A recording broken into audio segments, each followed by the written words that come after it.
Pasko na naman. Paniguradong hindi na ito. Tulad ng dati.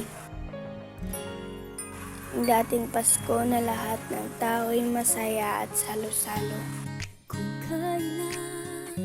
May mga ginagawa din tayo.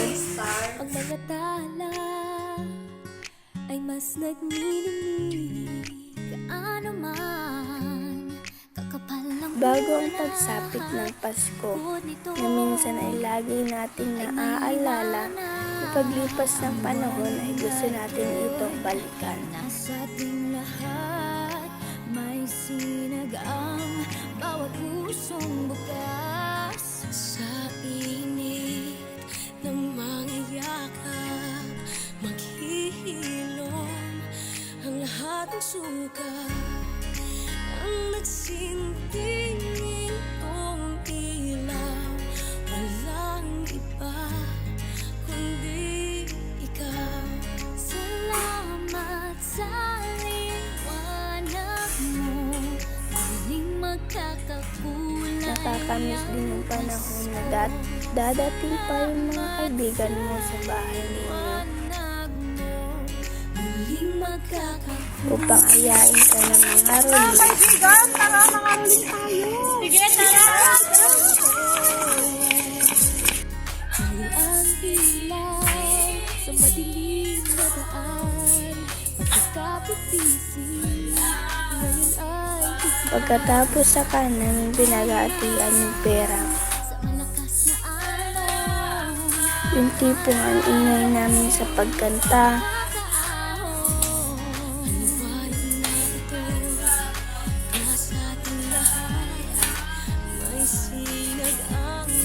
Na kahit gabi na ay naglalaro pa rin kami sa daan. Pagkatapos mga laling bago umuwi sa bahay ng bawat isa. lahat ng sugat ang nagsinding ilaw walang iba kundi Ang sarap balikan ng panahon na bata pa kami, na marami pang handahan at nariyan sila tito at tita upang bigyan ka ng regalo.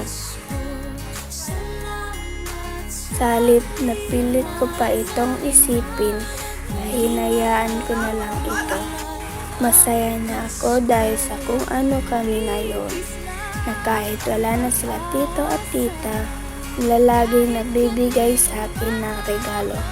Sila papat mama na binibigay yung gusto ko at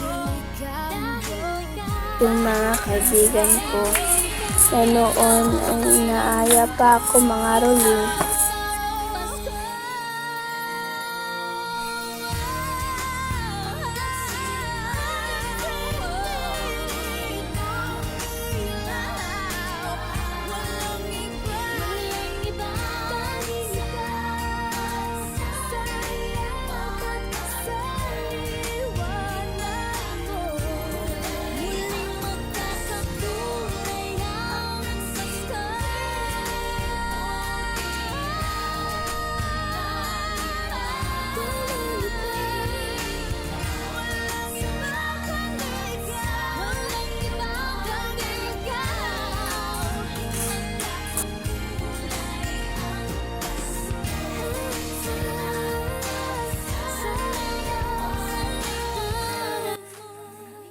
Masaya pa rin ako dahil ang pinaka-importante sa lahat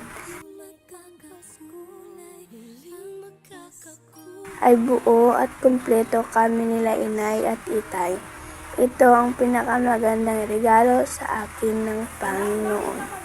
Makikita ko lang na masaya sila mama at papa ay buo at masaya na rin ako. Dahil ang tunay na Pasko ay sinisimbolo sa pagmamahalan at hindi sa mga material na bagay.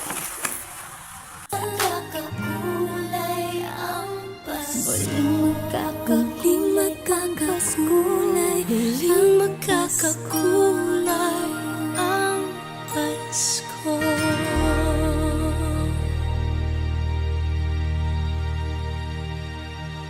Merry Christmas!